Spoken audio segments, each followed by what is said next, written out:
have gone the Let's journey go, brother. up to Game this point, fought their way through it all, and now Dian it Feng leads Yao down Boy to versus two final days Aurora, here for Games of the Turkey. Future 2025 in Abu Dhabi. It's me, Nisu, joined here with Wolf to bring you the action. Wolf, how we Kita feeling, lihat man? aja, You know, guys, ya. this is a crucial one. It's a best of 3. This is game 1. I feel like both teams brought their best strategy for game 1, though. Hey, I like what you said. I kind of feel like Super Ken on any assassin/core heroes would be good for DFYG. Because I kind of miss Long with the Moscow as Pagu almost is taken out there.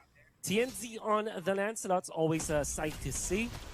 Aurora Gaming, they're poised to make a late game run against DFYG, whereas DFYG wants to control the early to the mid game. We'll see if that will be what we are seeing today. Diambil, guys, ya. Yeah, again, with this kind of the course that we've seen, at least through here, of Games of the Future, we've seen a lot of this back and forth between game to game, where teams would opt for either the YSS lineup. That's pretty much how I like to call it. And now this one is a little bit different, just because, again, you don't have naturally what we do see is when the YSS is picked up on a composition, you'll have like the double fighter going, you know, for that case. But in this one, it's Logan goes with the Harith. TNZ. And it's interesting because even in the draft, they banned out the Moskov, right? So they banned out the Moskov. He's not going to have that.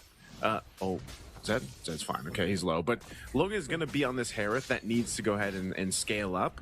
And, you know, I expect him, I don't actually know if Aurora Gaming is just going to keep using one ban just specifically for Logan, because that's exactly what it is. That's a targeted ban towards him, because we've seen what he's capable of doing on that Moskov. So he's going to have to do the same thing here with the Harith, dealing with the fact that Harith did receive a little bit of a nerf essentially in the patch a few days ago. But right now, DFYG has complete control of the objective. They secure the first turtle of the game, and Aurora really isn't able to do much. And that is just because of the lineup that they have, really. You're not going to be able to really do much until Pagu is level 4 on that Kalea. Yeah, in fact, Aurora Gaming with this Alice in the XP lane as well. You have the Cloud and the Lancelot. All of that combined together, kind of they want to go for the late game. As there will be a clash in the mid lane. They force the Brilliance for now. It was the ultimate, but the Flicker will save Rosa. As we get out of there for DFYG. The Glorious Pathway is on number 2. They know that there's no Brilliance. They can dive. They have taken up Rosa. A kill onto Super Ken, and they have protected the Yisun Shin. The juggle under the turret is perfect for DFYG. And they even get more. We do know that this composition coming from DFYG excels in the mid game for DFYG. I mean, specifically for this game. If you look at the line of DFYG, sometimes it can work in the mid and the late game. In other, you know, if Aurora picked anyone else. But I think that in specifically this game, the power spike for DFYG is in the early to the mid game. Whereas for Aurora Gaming, they're fine if this game can be prolonged. If we got to an 18-minute game, they're super duper strong. And we've seen that. We've seen that a couple times. Like, oh, Tsunami Slam.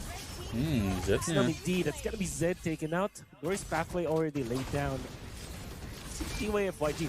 Too much to get a poke. Brilliance is there. Pagu stun Super Ken for an extra stun, but TNZ, I mean, he wants to go for that exchange on the E1 as E1 already took out Rosa. They even take more. That's gonna be Pagu as E1 survives with literally 1 HP in front of Aurora Gaming, man. Yeah, great timing there from U1. I mean, just right at the right moment, was able to set things up and then get out with his life. So great play there. Super Ken getting the 2 kills that he has as well, helping him scale up on this YSS. It's, you know, the decision making here from DFYG has been probably the most standout thing, like in their journey up to this point in the semifinal. You know, it's, if you consider the for a lot of viewers out there, even ourselves, Wolf, when we first were introduced to the players from DFYG and, you know, the iterations from, of course. They want to go for Super Ken, but it comes a Tsunami Slam to counter this Yisun Shin. Uranus as well as the Highness, they are tanking for now, but not going to be enough as Rosa, the Lunox, with the HP-based damage against the Uranus, it works so well. Now Aurora Gaming more than have caught up in this game. Yeah, they basically caught up. I mean, as soon as I was saying that, I was like, you know, DFYG's improvement has mainly been the decision-making. Now they decided to go ahead and fight that fight, thinking that, again, I think any team would take that, though. You're up 1.5 K gold earlier into that turtle. you might try to fight that, you know, considering with what you had. They just kind of, the positioning wasn't where they wanted. Lunar's really low. Super Ken will get that. So that's the best thing right now that's happening for DFYG. Super Ken killing spree. Oh, Rosa. Okay, yeah, you don't go for that. Yeah, so you just build up on this YSS until, once again, Lung is going to be online on the Harith. And that's why we see this such aggressiveness from Zed and the rest of the squad here. Even Yi1 on the Eve.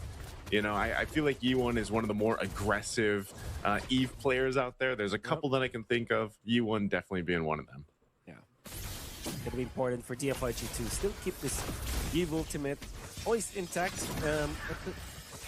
Like the previous clash that they have lost, it's mainly because Aurora Gaming were able to find the opening onto Yi1. Credit goes to Lunar, of course. The Throne of Ruin into the backlines of DFYG, and you can feel that for DFYG, if they don't have Yi1, always difficult to win a team fight. They need that AoE damage. Of course, eventually Super Ken will be a problem for Aurora Gaming to deal with when it comes to damage, but you definitely will be. Now, Harith is nearby the turtle. DFYG can activate him. So is the Claude for Aurora Gaming. Lunar already is looking for a target. E1 is so important, but it seems like Super Ken is so far away from the turtle fight. And might just actually concede this. Zed already popping the ultimate. The Glorious Pathway out. They want to go for a Tsunami Slam, but Pago only finds the high loss. You don't want to go for that. Super Ken just straight up drops that, forfeits that turtle, and just goes for the push onto the top lane. Yeah, just trade the objectives for now. Zed, he doesn't have a pathway. Might be forced to use a Revitalize here if they actually commit to this. Lunar is there as well, but luckily he had the rest of the team from DFYG. Look at the push happening up top, too. Super Ken actually able to go ahead and get a little bit of damage on that tier 2 up top. Okay, shifts his attention to the purple buff, though. And he takes the buff. Oh, there's a Tsunami under a flicker. Angle might be good enough. It's not the best, but the members of Aurora Gaming still nearby. The shutdown will be there. Sigibum picks up an important kill, man.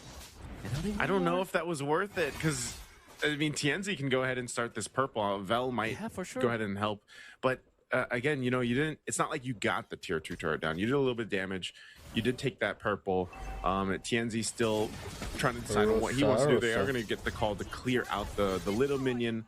So purple buff is still going to be up most likely for Super Ken, but yeah, that was also a shutdown, right? So that bit of gold now swings in favor of Aurora Gaming, and it's going to put DFYG in a position where now you can't completely just play on that momentum that Super Ken had.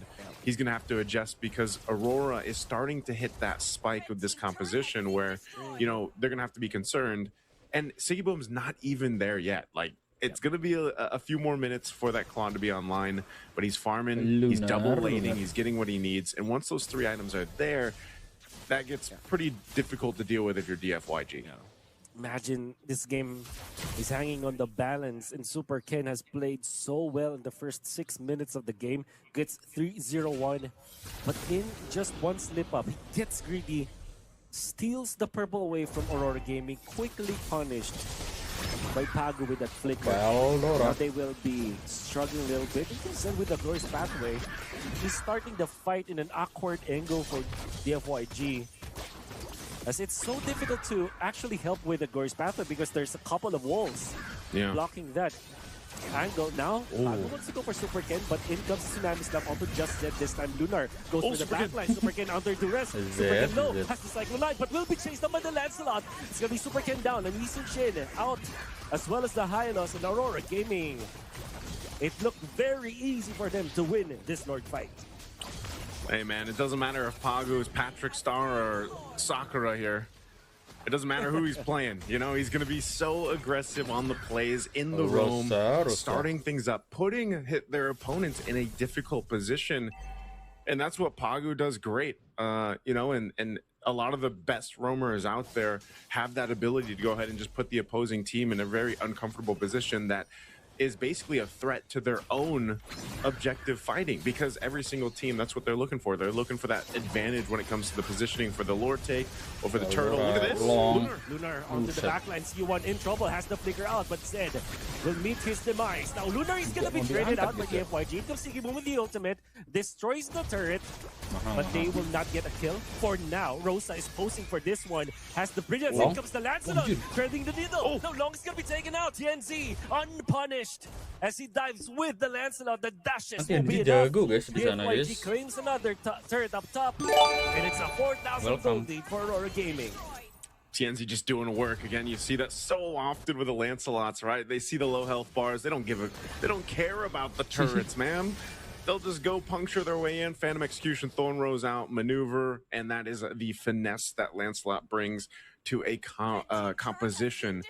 And, you know, it's still the same thing. Like I was saying, it's either Pagu or it's Lunar. Lunar, that time, it's an interchange. It's like, it's both the responsibility for them to go ahead and start these fights up, and you just don't know who's going to do it if you're DFYG. So sometimes it's like, you know, even if they're bundled together, that's actually working against them because there's an Alice across from them. And that Throne of Ruin, whether he uses the Gleam or the Flicker with it, will be, oftentimes he's catching multiple people, and that's the problem, you know. And if it's not them and you're by yourself, that's where the threat of the Kalea comes, because you're going to get picked off with a Tsunami Slam. And that is the difficult part of dealing with this lineup that Aurora Gaming brought to the table in game one. It's working so well for them that they're, yes, 5.5k ahead. Here's a Tsunami Slam. They will be starting with the highness. This time Lunar over the backline catches 3 members of the MYG. He went out. That's the even. Now the Lancelot with the punctures misses the Thorn Rose, and the Bell survives because of that. But he won a valuable target for Aurora Gaming to take out. LANCELOT, That's the main TURKIYE defense for DFYG. And Aurora Gaming can knock onto the doors of DFYG into the mid lane. They go. Pagu looking for another jump now. Bell taking so much damage coming out from the pokes of the Aurora Gaming. Unfortunately for DFYG, they will be able to clear out the minion wave. But Aurora are just stealing away all of their cramps. It's going to be the purple buff as well as the green camps out there. I like it, man. It's Aurora Gaming is doing exactly what this composition is supposed to do. You saw that where they Tsunami Slam Zed away from the team. Lunar follows through with the Throne of Ruin on this Alice, and it's just kind of catching them off guard.